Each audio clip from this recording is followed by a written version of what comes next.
అందరికీ నమస్కారం. 2 రాష్ట్రాల్లో ఉన్నటువంటి తెలుగు ప్రజలకు, భారతదేశంలోనూ, యావత్ ప్రపంచంలోనూ ఉన్నటువంటి తెలుగు, మిగతా భాషలలోని అభిమానులకు, నా శ్రేయోభిలాషులకు, ఆత్మీయులకు, ప్రజా ప్రతినిధులకు, 2 రాష్ట్రాల ముఖ్యమంత్రులకు, మీడియా ప్రతినిధులకు నా హృదయపూర్వక నమస్కారాలు. గత 4 రోజులుగా ఏవేమి జరుగుతున్నదని అందరికీ తెలుసు. ముఖ్యమంత్రులకు కూడా తెలిసి ఉంటుంది. ఎందుకంటే వాళ్ళు ఎన్నో సమస్యలతో తలమునకలై ఉంటారు. కానీ ఎవరో ఆయన పర్సనల్ సెక్రటరీస్ చెప్పుండొచ్చు. నా హృదయంలో ఉండే ఆవేదన ఏమిటంటే, కుటుంబ సమస్యల్లో ఎవరైనా పర్మిషన్ లేకుండా ఇతరులు జోక్యం చేసుకోవచ్చా? మీరే ఆలోచించండి. 100కి 100% అనాల్సిన అవసరం లేదు. కనీసం 95-99% కుటుంబ సమస్యలు ఉంటూ ఉంటాయి. అంటే మేమంతా నటులం కాబట్టి మా విషయాలు, పాపులర్గా ఉన్నటువంటి రాజకీయ నాయకుల విషయాలు, కొంతమంది ఉన్నవి లేనివి, లేనివి ఉన్నవి చెబుతూ ఉంటారు. చెప్పేవాడు కూడా ఆలోచించాలి, వాళ్ళ మనసులు, వాళ్ళ కుటుంబ సమస్యలు అని. ఇదంతా ప్రజలకు తెలుసు. కానీ ఎందుకులే మన పనులు మనం చేసుకుందాం అని అందరూ సైలెంట్గా ఉన్నారు. ఇప్పుడు ప్రజలకు కూడా, కొంతమంది రాజకీయ నాయకులు కూడా ఆలోచించుకోవాల్సిన విషయం. విజువల్స్ చూడండి, టీవీల్లో వస్తున్నాయి, సోషల్ మీడియాలో వస్తుంది. రాత్రి 8 గంటలకు గేటు తోసుకుని నా బిడ్డ మనోజ్ కుమార్ వచ్చాడు. అది రైటా రాంగా పర్సనల్ విషయం, తర్వాత మాడుకోవచ్చు. పత్రికాధిపతులు, అది పత్రికా సోదరులు 4 రోజుల నుంచి నా ఇంటి ముందు మనుషులను పెట్టుకుని, వ్యాన్లు పెట్టుకుని అలా ఉండడం ఎంతవరకు న్యాయం? నేను అప్పటికీ బయట పోతున్నప్పుడు చెప్పాను, అందరికీ నమస్కారం అయ్యా, మీకు కుటుంబ సభ్యులు ఉన్నారు, దయచేసి నా సమస్యను నేనే పరిష్కరించుకుంటాను నా బిడ్డలతో, దీన్ని చిలవలు పరవలు చేయొద్దండి, దయచేసి నన్ను గౌరవించండి, నేను ప్రజలకు ఏం చేస్తున్నాను ఒక విద్య ద్వారా అనేది మీకు తెలుసు. నటుడిగా మీ అందరికీ తెలుసు. ఒక రాజ్యసభ సభ్యుడిగా మీకు తెలుసు. ఎంత క్లీన్ చిట్టుతో వచ్చానో రాజ్యసభ సభ్యుడిగా.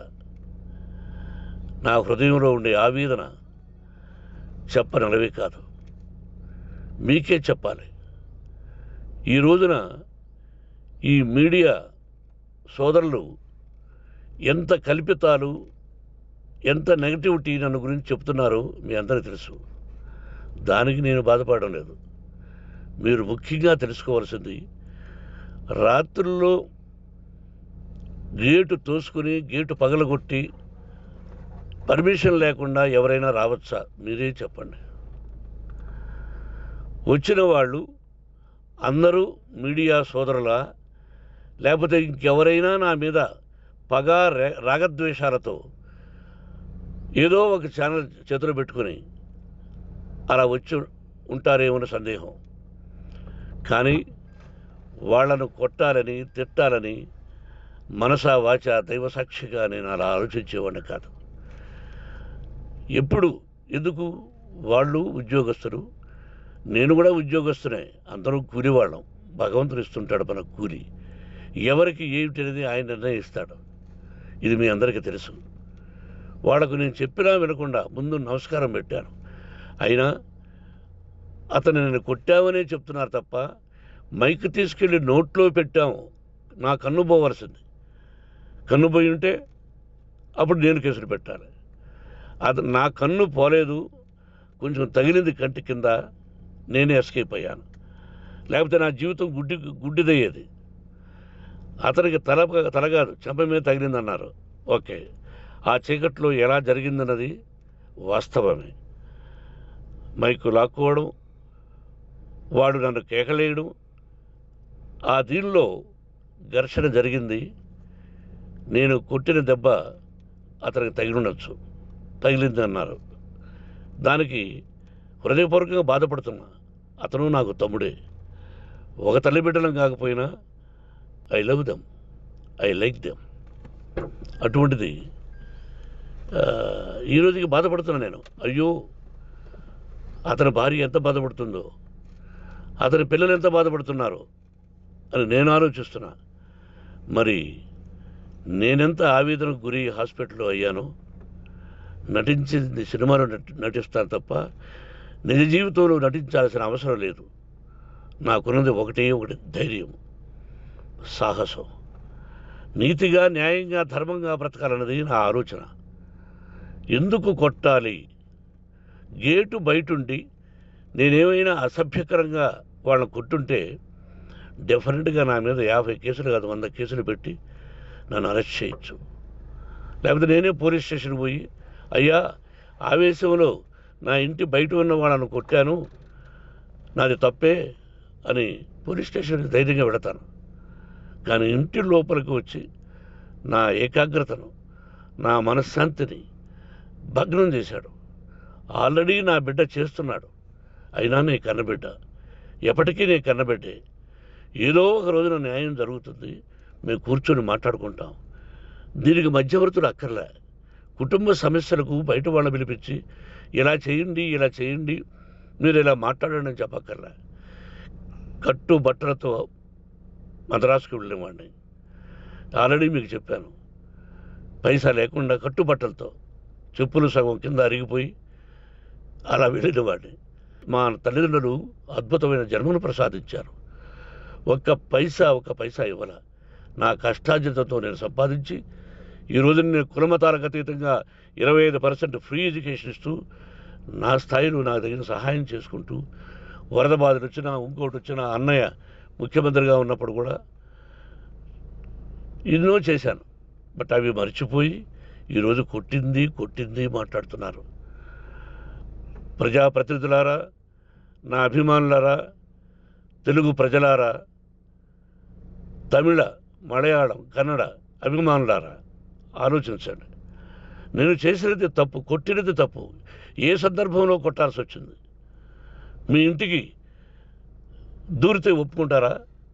మీ ఏకాగ్రతను భగ్నం చేస్తే ఒప్పుకుంటారా? మీరే ఆలోచించండి.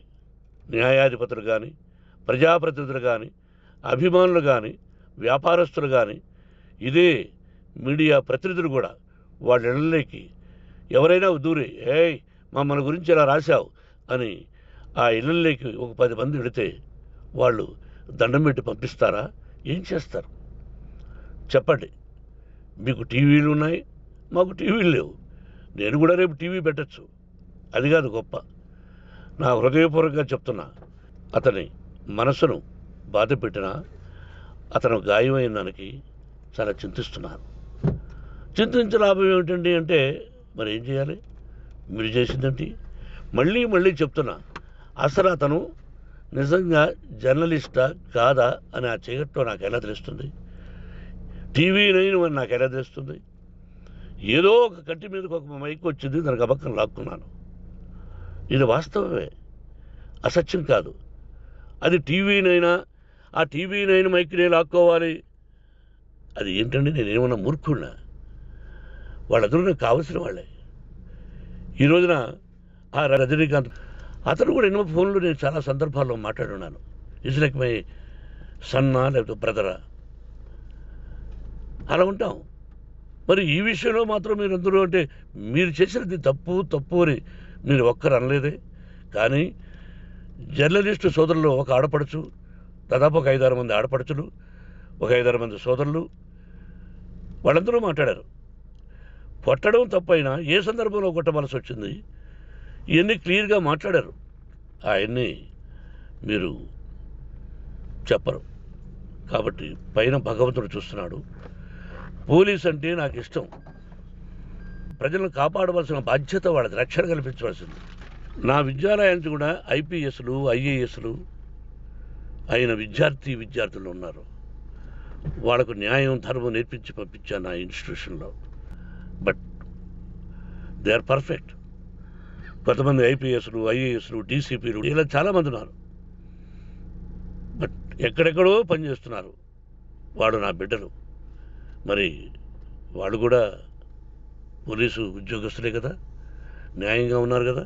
కానీ ఇక్కడ మాత్రం ఏకపక్ష నిర్ణయం ఏమి చేస్తున్నారో మీరే ప్రజలారా చూడండి, ఆలోచించండి. నేను న్యాయమా అన్యాయమా, నేను చేసింది న్యాయమా అన్యాయమా, మీరే ఆలోచించండి. నా ఇంటికి తలుపులు బద్దలు కొట్టి రావడం న్యాయమా, మీరే చెప్పండి. ఎల్లప్పుడూ మీ ఆశీస్సులు కోరుకునే మీ మోహన్ బాబు. నమస్కారం.